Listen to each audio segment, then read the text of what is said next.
বাপের বাড়িতে বেশ সকাল সকাল পুজো হয়, তাই সকাল সকাল প্রসাদও পাওয়া যায়। আর এই যে আয়ত্রী আর পাপান এখানে বসে বসে প্রসাদ খাচ্ছে, আয়ত্রী খাচ্ছে কাঁঠাল আর পাপানের নজর তো শুধু সন্দেশের দিকে। তাই আমি বাদ যাই কেন, আমিও একটা কাঁঠাল কিনলাম, বেশ অনেকদিন পর খেলাম, তাই বেশ ভালো লাগছিল। তারপর খাওয়া দাওয়া কমপ্লিট করা হয়ে গেল, চলে গেলাম পোলাও বানাবো বলে। মা এখানে চালটা বেশ শুকোতেই দিয়ে দিয়েছিলাম, একটু বেশ নাড়াচাড়া করে দিলাম। তারপর শুরু হয়ে গেল প্রিপারেশন। একটা বড় গামলার মধ্যে নিয়ে নিলাম সব কিছু। এখানে প্রায় 10 চামচ মতন আমি ঘি দিয়েছি।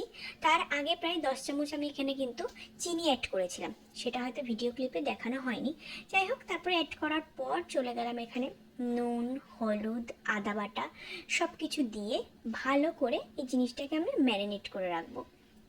দেখো এখানে কিন্তু এবার আদা বাটাটাকে আমি দিয়ে দিলাম। তারপরে এই যে দিয়ে দিচ্ছি হলুদ গুঁড়ো, এটা আমি 2 চামচ দিয়েছিলাম। আর এখানে দিয়ে দেবো স্বাদ মতো নুন। প্রথমে আমি 2 চামচ নুনই দিয়েছিলাম, বাট প্রয়োজন হলে পরে আমি দিয়ে দেবো, এটাই মা আমাকে এটাই বলেছিল। তারপরে দেওয়া কমপ্লিট হয়ে যাওয়ার পর দেখো এটাকে এবার আমি ভালো করে ম্যারিনেট করে নিলাম। ম্যারিনেট করে কালারটা যে কি অসাধারণ এসেছিলো, চলো তোমাদের দেখাই। দেখো কি অসাধারণ একটা কালার এসেছিলো না। তারপর চলে গেলাম রান্না করতে। চলে আসলাম এখানে কড়াইতে, একটু ঘি গরম করে নিলাম, তার মধ্যে দিয়ে দিলাম তেজপাতা, গোটা গরম মশলা, কাজু বাদাম আর কিশমিশ। কিশমিশের ভিডিও ক্লিপটাও না তোলা হয়নি। যাই হোক, তারপর তোমরা কিন্তু কাজু বাদাম কিশমিশ দুটোই অ্যাড করবে, বেশ ভালো লাগে খেতে। আর পোলাও তো এগুলো না দিলে ভালোই লাগে না। তারপর চলে আসলাম এবার গ্যাসে। গ্যাসে না দিলে জিনিসটা ঠিক হচ্ছিল না। তারপর ভালো করে নাড়াচাড়া নাড়াচাড়া নাড়াচাড়া করে জিনিসটা অনেকক্ষণ নাড়াচাড়া করার পর এইদিকে আমি সাইডে বসিয়ে দিয়েছিলাম গরম জল। আমার সাথে সাথে কিন্তু আমার মা হেল্প করছিল, আমি একা একা একদমই পারি না।